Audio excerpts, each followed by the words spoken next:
国际新闻来看，阿根廷卡球名车梅西最近伫香港甲迈阿密国际队出席友谊赛，球迷拢毋望讲伊会当上场去踢球，也毋过伊拢无上场。香港球迷是真不满，讲要退票。香港政府嘛发公开批表示讲，对主办单位安排是真失望，要求讲应该爱解说。迈阿密的国际队的总教练都有回释咧，也毋过伊强调讲是惊梅西会受伤。 香港大球场有超过38000球迷来欣赏迈阿密国际出战香港队的友谊赛。这场比赛焦点除了球队头家之一的贝克汉，当然就是阵中阿根廷卡球大名车梅西。比赛到下半场，球迷一直喊梅西的名，希望能看到这大名车上场，只是到最后原本的欢呼声正做牺牲。 就算球迷一直喊，不过梅西不止无先发上阵，一直到比赛结束拢无上场。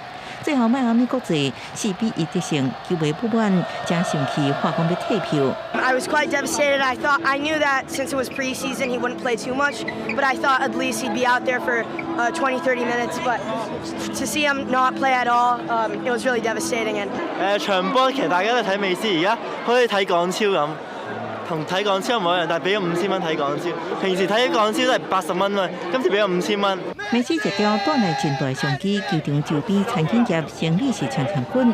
不過這熱情說服結果無去，全球場攏是觀眾戲聲，有球迷前網絡批評，這根本是大型國際詐騙現場。港府甚至發公開批表示，對主辦單位安排感覺真失望，要求對球迷提出解釋。邁阿密國際總教練是喺比賽了後回釋咧。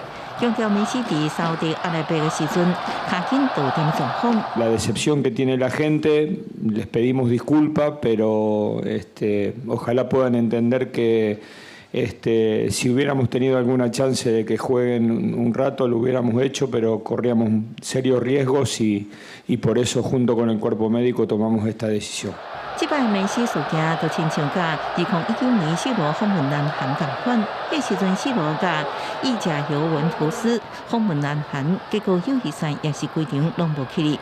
真想迄南韓球迷最後甚至開始發梅西名來刺激佢。公視新聞陳偉仁報道。